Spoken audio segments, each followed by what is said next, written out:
ایک عورت جس کا شوہر اس سے انتہائی والہانہ محبت کرتا تھا، اس سے انٹرویو لیا گیا۔ اس نے اپنے شوہر کے ساتھ 50 سال کا عرصہ پرسکون طریقے سے ہنسی خوشی گزارا تھا۔ خاتون سے پوچھا گیا کہ اس 50 سال پرسکون زندگی کا راز کیا ہے؟ کیا وہ کھانا بنانے میں بہت ماہر تھیں، یا پھر ان کی خوبصورتی اس کا سبب ہے، یا ڈھیر سارے بچوں کا ہونا اس کی وجہ ہے، یا پھر کوئی اور بات ہے؟ اس خاتون نے جواب دیا، پرسکون شادی شدہ زندگی کا دار و مدار عورت کا صفات والا ہونا ہے، جس سے اللہ کی مدد اس کے ساتھ ہو جاتی ہے۔ یہ صفات ہر عورت اپنے اندر پیدا کر سکتی ہے۔ عورت چاہے تو صفات پیدا کر کے اپنے گھر کو جنت بنا لے، اور چاہے تو صفات اپنا کر اپنے گھر کو جہنم بنا لے۔ اس سلسلے میں مال کا نام مت لیجیے۔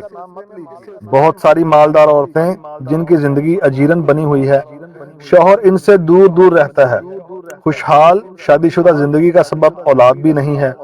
بہت ساری عورتیں ہیں جن کے دیسیوں بچے ہیں، پھر بھی وہ شوہر کی محبت سے محروم ہیں، بلکہ طلاق تک کی نوبت آ جاتی ہے۔ بہت ساری خواتین کھانا پکانے میں ماہر ہوتی ہیں، دن بھر کھانا بناتی رہتی ہیں، لیکن پھر بھی انہیں شوہر کی بدسلوکی کی شکایت رہتی ہے۔ انٹرویو لینے والی خاتون صحافی کو بہت حیرت ہوئی۔ اس نے پوچھا، پھر آخر اس خوشحال زندگی کا راز کیا ہے؟ خاتون نے جواب دیا، جب میرا شوہر انتہائی غصے میں ہوتا ہے تو میں خاموشی کا سہارا لے لیتی ہوں، لیکن اس خاموشی میں بھی احترام شامل ہوتا ہے۔ میں افسوس کے ساتھ سر جھکا لیتی ہوں۔ ایسے موقع پر بعض خواتین خاموش تو ہو جاتی ہیں، لیکن اس میں تمسخر کا عنصر شامل ہوتا ہے۔ اس سے بچنا چاہیے، سمجھدار آدمی اسے فوراً بھانپ لیتا ہے۔ نامہ نگار خاتون نے پوچھا، ایسے موقع پر آپ کمرے سے نکل کیوں نہیں جاتی؟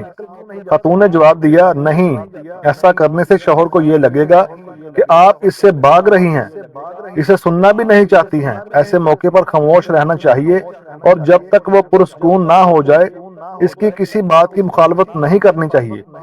جب شوہر کسی حد تک پرسکون ہو جاتا ہے تو پھر میں کمرے سے نکل جاتی ہوں اور اپنے معمول کے کاموں میں مصروف ہو جاتی ہوں۔ خاتون صحافی نے پوچھا، اس کے بعد آپ کیا کرتی ہیں؟ کیا آپ بول چال بند کرنے کا اسلوب اپناتی ہیں؟ خاتون نے جواب دیا، نہیں، اس بری عادت سے ہمیشہ بچنا چاہیے۔ یہ دو دھاری ہتھیار ہے۔ جب آپ شوہر سے بات چیت نہیں کریں گی اسے وقت میں، جبکہ اسے آپ کے ساتھ مصالحت کی ضرورت ہے، تو وہ اس کیفیت کا عادی ہو جائے گا، اور پھر یہ چیز بڑھتے بڑھتے خطرناک قسم کی نفرت کی شکل اختیار کر لے گی۔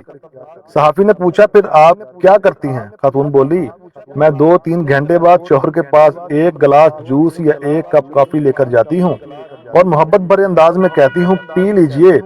حقیقت میں شوہر کو اس کی ضرورت ہوتی ہے۔ پھر میں اس سے نارمل انداز میں بات کرنے لگتی ہوں۔ وہ پوچھتا ہے، کیا میں اس سے ناراض ہوں؟ میں کہتی ہوں، نہیں۔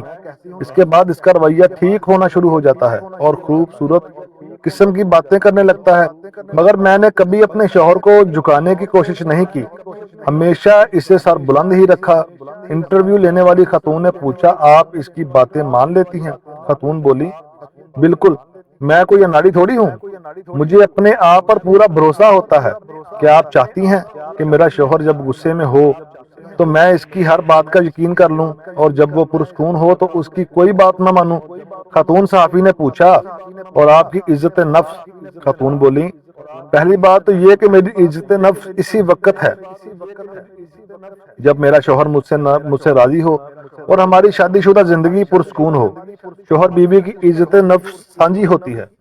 جب مرد و عورت ایک دوسرے کے لباس میں، تو پھر الگ سی عزت نفس کیسی؟